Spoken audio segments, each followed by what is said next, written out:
नाम क्या भाईजान? मुफ्ती अब्दुल वाजिद। तो बताइए 20 तारीख को वोट डलने वाले हैं पूरे महाराष्ट्र में, किसकी ला रहे हो सरकार? महाविकास आघाड़ी की। अच्छा, तो जैसे आज मुस्लिम पर्सनल लॉ बोर्ड के जो प्रवक्ता हैं सैयद नुमानी उन्होंने ये कहा है मुस्लिमों से कि एक मुश्त महाविकास उद्धव ठाकरे को वोट देना है। हमारे बड़े बुजुर्ग है वो मौलाना सज्जाद नोमानी साहब, हाँ। और हज़रत मौलाना का जो हुक्म आया है ऊपर से, उनके हुक्म पर पूरे मुसलमान समाज और ख़ासकर जो है तो जो पढ़ा लिखा तबका है वो उनकी बात पे अमल करेगा।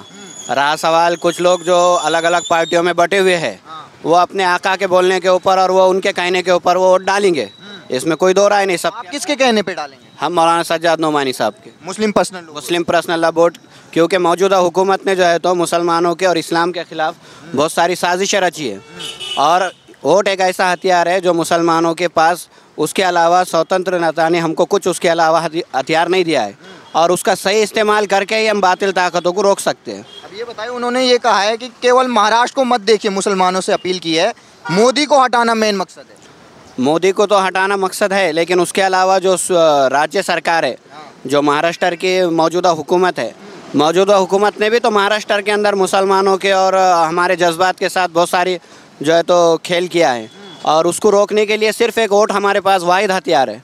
और भाईजान 2.5 साल पहले उद्धव ठाकरे की सरकार थी आपके महाराष्ट्र में, मुस्लिम भाइयों के लिए क्या किया उद्धव ठाकरे ने?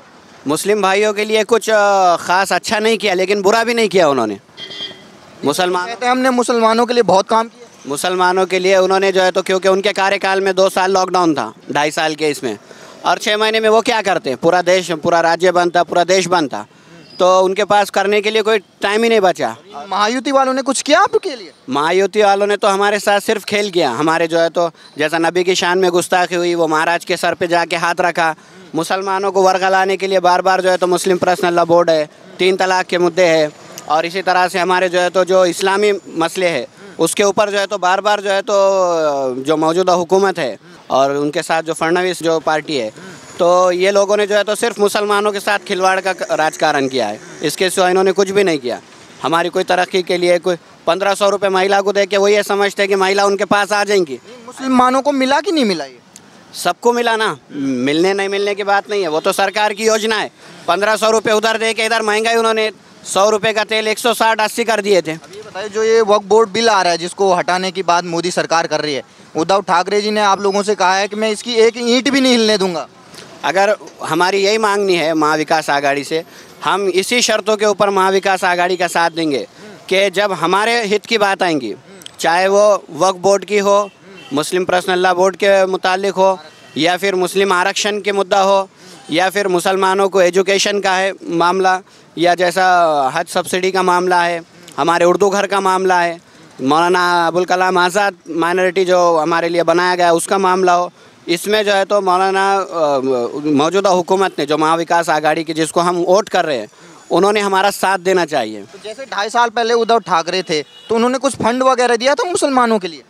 उसकी फ़ंड्स की तो मुझे पूरी डिटेल्स नहीं है, लेकिन 2 साल उनके कार्यकाल में लॉकडाउन रहा, और लॉकडाउन में तो आपको भी मुझसे ज़्यादा अच्छे से पता है कि पूरा विकसित हो गया था पूरा देश। तमाम मुसलमान भाइयों से क्या अपील करेंगे जो महाराष्ट्र के वोट डालने वाले हैं? हम यही अपील करेंगे मुसलमान भाइयों से कि मौलाना सज्जाद नोमानी साहब ने जैसे जो आह्वान किया है, और उसके साथ साथ जैसे जहाँ पर MIM के जो मजबूत कैंडिडेट हैं हमारे, और जो भी मुस्लिम उम्मीदवार है जहाँ पर भी जिस इलाके में है, और वो सिर्फ जो है तो अगर BJP और उनकी अलायंस पार्टियों के अगर ख़िलाफ़ है तो आप उसका वोट करें, उनका समर्थन करें, और आने वाले दिनों में हमारी मुस्लिम क़यादत को मजबूत करें। ठीक।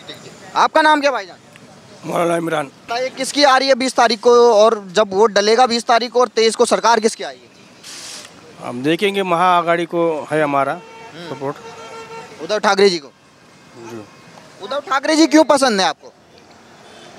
पसंद क्यों है वो? इसके बारे में नहीं बोल सकते। नहीं, आपको क्यों पसंद आ रही उद्धव ठाकरे? हमको उद्धव ठाकरे पसंद नहीं है, लेकिन हमारे हित की जो भी बात करेंगे हमको वो पसंद है। अगर फडणवीस साहब, मोदी साहब भी हमारे हित की बात करते, वो कहते हैं एक हाथ में कुरान एक हाथ में कंप्यूटर होगा। ये तो सिर्फ अल्फाज है ना साहब, मन में कुछ जुबान पे कुछ, ऐसा तो नहीं होता ना। तो मैं अगर हम देख रहे हैं सबसे ज़्यादा IAS मुस्लिम भाइयों से इसी की समझ में बन रहे हैं, उनको फ्री कोचिंग दी जा रही है, उनको नए जो एजुकेशन आ रही है उसको सिलेबस को चेंज किया जा रहा है। नहीं रे, वो सारी जो बातें हैं वो सिर्फ दिखावे की हद तक है।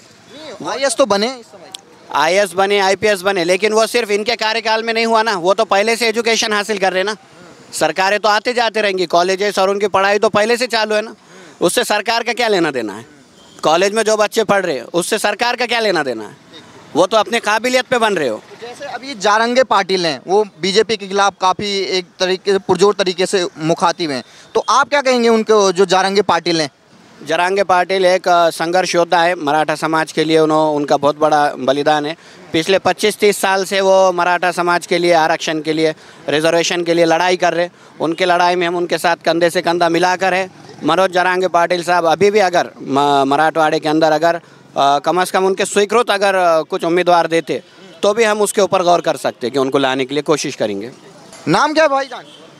सलीम शेख। सलीम शेख जी, ये बताइए, महाराष्ट्र का 20 तारीख को वोटिंग होने वाली है, क्या लग रहा है? अभी दो बड़े बड़े गठबंधन बने हैं, एक तरफ महाविकास आघाड़ी है, दो तरफ महायुति। आपके लिए काम किसने किया? क्योंकि 2.5 साल दोनों को मिल गया मौका। काम तो वैसे तो मेरे हिसाब से तो किसी ने भी नहीं किया, लेकिन एक बात देखी जाए तो राजकारण जो हो रहा है, तो पार्टियों के अंदर कुछ जो लोग होते हैं उनकी वजह से जो गलत मैसेज एक मार्केट में जा रहा है, ना यहाँ हिंदू देखो ना मुसलमान देखो, यहाँ सिर्फ इंसान देखो कौन है। उस हिसाब से अगर काम करते हैं तो समाज में एक अच्छा मैसेज जाएगा और लोगों के लिए कुछ भला काम करने वाला एक पार्टी से बड़ा एक सपोर्ट बनेगा, मुझे ऐसा लगता है। मुस्लिम पर्सनल लॉ बोर्ड है, उनके जो प्रवक्ता, उन्होंने मुस्लिमों से अपील की है महाराष्ट्र के कि एक मुश्त महाविकास आघाड़ी को वोट दीजिए। आप क्या कहेंगे इस पे? तो बड़ों की बात में तो खैर रहती है, और जो भी हमारे लिए अच्छी बात रहेंगी उसमें तो हमको मानना पड़ेगा। उन्होंने ये कहा है महाराष्ट्र को मत देखिए, देखिए दिल्ली की सरकार को, मोदी को हटाना है। और बड़ों की बात में जो रहेगा हम उसको सहमत रहेंगे। तो जैसा अभी 2 साल से महायुति की सरकार चल रही, बीजेपी वाली, कुछ योजना मिल रही है घर में? लोगों का तो पता नहीं मिली नहीं मिली, पर हमें तो नहीं मिली, इतना पता है। आपको नहीं मिली? हाँ, ये पता है। शेख मोइनुद्दीन तो ये भीड़ का इलाका है जी। तो क्या कह रहे हैं, 20 तारीख को वोट डलने वाला है, क्या तैयारी चल रही है? जो समझ में आया उसको वोट करेंगे। समझने के लिए ये बताइए, महाविकास आघाड़ी है एक तरफ, दूसरी तरफ महायुति है, दोनों में से कौन समझ में आ रहा है आपको? नहीं, अब ये तो बोल नहीं सकते ना, ये तो बोल नहीं सकता कोई, मैं तो नहीं, लेकिन कोई भी नहीं बोल सकता कि मैं इसको वोट करूंगा बोल के। लेकिन जो अच्छा दिखेगा, अभी तो चल रहा है, इसको करो उसको करो उसको करो। हाँ, जैसे आज मुस्लिम पर्सनल लॉ बोर्ड ने भी कहा है, सज्जाद नोमानी जी ने, कि मुस्लिम भाई एक मुश्त होकर उद्धव ठाकरे, शरद पवार और कांग्रेस को वोट दो। नहीं ठीक है ना, हम तो उलमा के पीछे चलेंगे ना, हम जो तो वो कहेंगे वही करेंगे। जो वो कहेंगे हम वही करेंगे, और वो तो उलमाइन भाई, उनके आगे तो हम जा नहीं सकते। अच्छा, हाँ, बिल्कुल। मतलब जो मुस्लिम पर्सनल लॉ बोर्ड ने कह दिया, फरमान जारी कर दिया, उसके आगे कोई मुस्लिम नहीं जा सकता। कोई सवाल ही नहीं, बस जो कह दिया वो हमने सुन लिया। मतलब एक मुश्त महाविकास आघाड़ी। नहीं, तो अभी वो तो अभी हमारा नहीं नहीं होगा ना अभी, जब क्या हो गया? आज सज्जाद नोमानी जी ने डिक्लेयर कर दिया। नहीं, ये तो मैं नहीं देखा यार, मुझे मालूम नहीं, लेकिन उन्होंने अगर डिक्लेयर किया है तो बिल्कुल उनके बात आंख बंद करके। आंख बंद करके। तो जैसे काम चल रहा है, एक तरफ आपने 2.5 साल महाविकास आघाड़ी को भी देख लिए, 2.5 साल आपने महायुति के भी देख लिए, काम किसने किया आप लोगों के लिए? काम तो देखो हमारे लिए फिलहाल अभी बीड़ जिला बोलने के लायक नहीं रहा ये। इसको तालुका बोलेंगे हम। क्या तालुका भी इसलिए बोलेंगे कि इससे अच्छे मोमिनाबाद, यानी मराठी में अंबाज हो गया, परली हो गया, ये हमारे बीड़ से अच्छे तालुके। ये क्या, ये बीड़ जिला जो है तो बोलने के लायक नहीं रहा, क्योंकि यहाँ की पॉलिटिक्स जो होती इतनी गंदी है कि बस खींचा खींची। अभी आमदार किसका है अभी यहाँ? अभी आमदार राष्ट्रवादी का है ना, शरद पवार जी का। शरद पवार जी का। लेकिन रात के जो उसमें सभा में अजीत पवार साहब ने जो बोले कि अगर हमारे उम्मीदवार को आप चुन के देते हैं तो हम 3000 से 4000 करोड़ रुपए देंगे। किसको? आमदार को, जो अभी उनका रनिंग उम्मीदवार है उसको देंगे। लेकिन इससे पहले जो हो गए आमदार वो किसके थे? वो तो शरद पवार के। अरे अभी तक तो वही पार्टी थी ना। अच्छा, दोनों पहले एक ही थी। हाँ, अभी तक तो एक ही थे ना। फिर वो 4000 करोड़ कहाँ गए? हाँ, 4000 करोड़ जो उन्होंने अभी घोषणा की है। देखिए, दोनों के 2-2 टुकड़े हो रखे हैं। उद्धव ठाकरे जी नहीं, आज हो गए ना। अभी तक एक थे। हाँ, अभी तक तो एक थे ना। फिर 4000 करोड़ कहाँ गए?